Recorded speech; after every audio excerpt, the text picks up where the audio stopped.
the organizers of this August summit, the nation owes you a debt of gratitude. Once again, my name is Ikechukwu Obiorah, and I submitted a bill to the National Assembly for the amendment of the Constitution to provide for the establishment of an independent as in small case, independent National Electoral Commission. And that bill is pending. So I'd like to give you just a little background on that.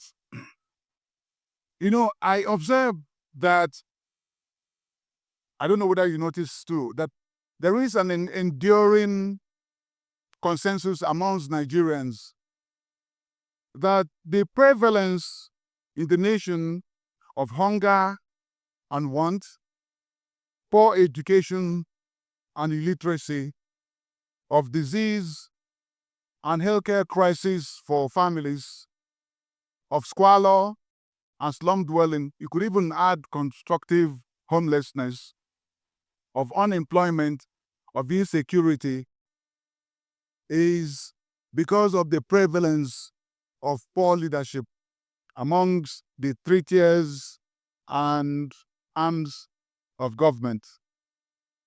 Nigerians also agreed that the poor leadership, including me, because I was a member of the 6th Senate, one thing we must make clear is that all of us political leaders are part of the problem, all of us. So that this poor leadership is a direct result of stolen elections and rigged elections. Dr. Bugaje says that we must address rigging. It is because of rigging that we have poor leadership in the country, because the people are not able to vote their conscience and hold the emerging leaders accountable. And the reason why we have rigged elections perennially, constantly, is mainly because of the conflict, the debilitating conflict of interest inherent in the appointment of electoral officers and electoral bodies by the president and the governors, appointing these people who conduct elections in the same elections in which the president who's appointing will contest, either the president or the governor or their political parties. But what can we do? So my bill seeks to strip and transfer the power of appointment from the president and the governor to neutral entities.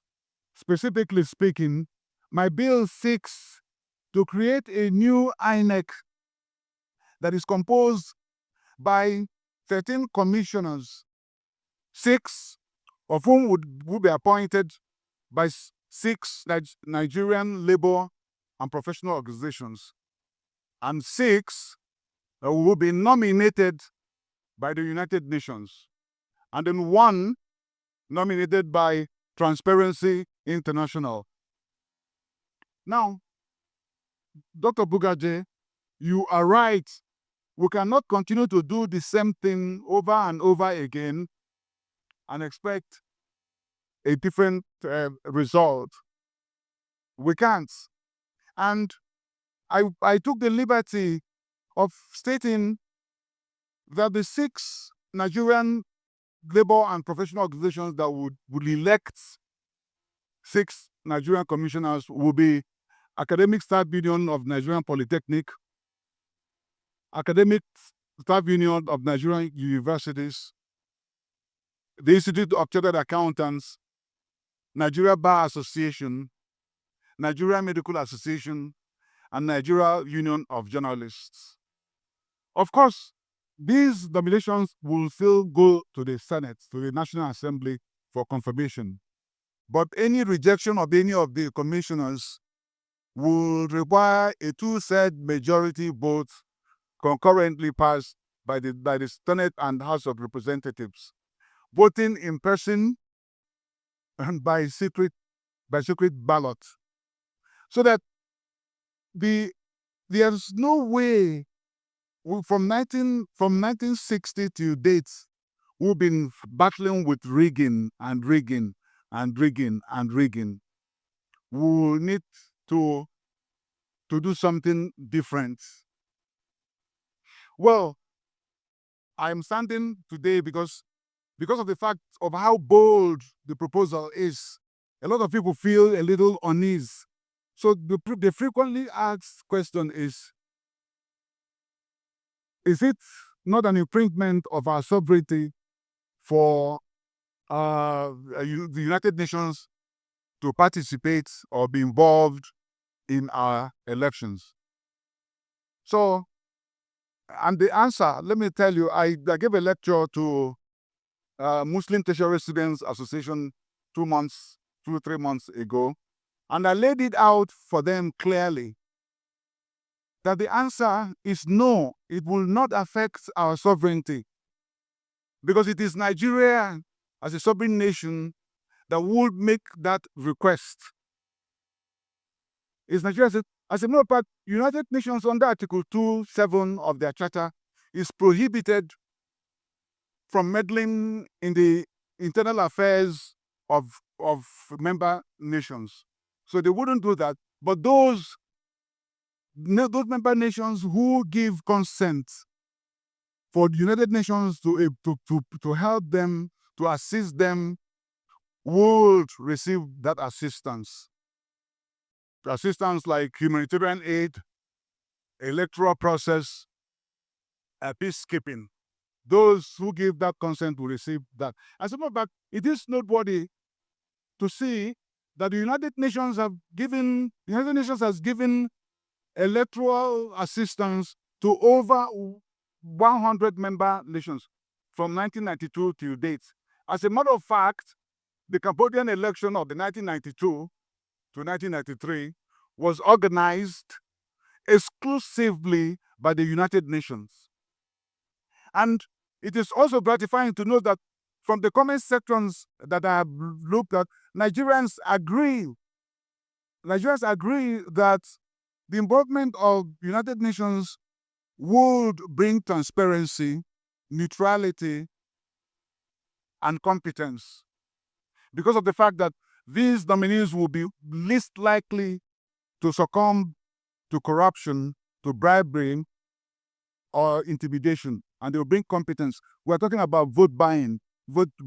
It's just incompetence, because if we had secret booths where people will go in and vote, it means that the vote buyer will not be able to confirm where his customer, the vote seller, will vote in secret. So that solves it. But simple tasks will have the problem. And I should take this opportunity to address the so-called sovereignty. Nigeria today, as we see, is only merely technically a sovereign state. Technically, that is what it is, because the Treaty of Westphalia that brought out the concept of sovereignty made it such that the very first thing, the equation of sovereignty, was the provision of socio-economic benefits to the people, protection from violence and all that. Today in Nigeria, most parts of the northern Nigeria have been lost to bandits. Most parts, sometimes 30%, sometimes 40%. So we are not able to protect our brothers and sisters up north. So where is the sovereignty? All of us Nigerian leaders, depend on foreign nations for our medical needs. So ask yourself, where you see a president of Nigeria lying unconscious on a surgical bed in foreign land, surrounded by foreign doctors, is that sovereignty? Is that sovereignty? Okay, so we can't feed our people. The people in Nigeria today facing food insecurity are almost 70%. If you cannot feed your person, your people, and you're dependent on importing food, which will not be enough, is that sovereignty? That is not sovereignty. And just should mind that in the next 10 years will be about 300 million people. And what will happen? Since independence, we have spent over 2 trillion in infrastructural development. But unfortunately, 99% of all that big money we spent went abroad because of lack of technical competence in Nigeria. So is that sovereignty? Okay, natural resources.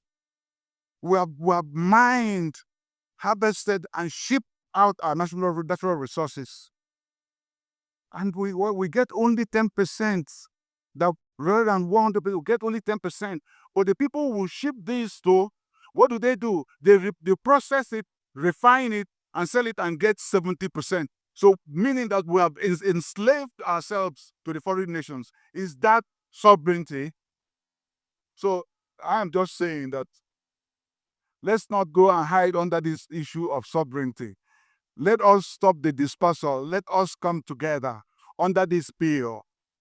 Let us all come together under this bill to get the National Assembly to pass the bill. And somebody said that it was too late now. It's not too late because our constitutional imperative trumps everything. If we change the constitution tomorrow as to make my bill the epicenter of our electoral process, then that is the ground norm. So there's no lateness. Only when we have honest elections can we deal with the problems of Nigeria. Okay? Thank you so much. Thank you very much, distinguished Senator Ikechukwu Obiorah, for that lengthy but, of course, meaningful contribution.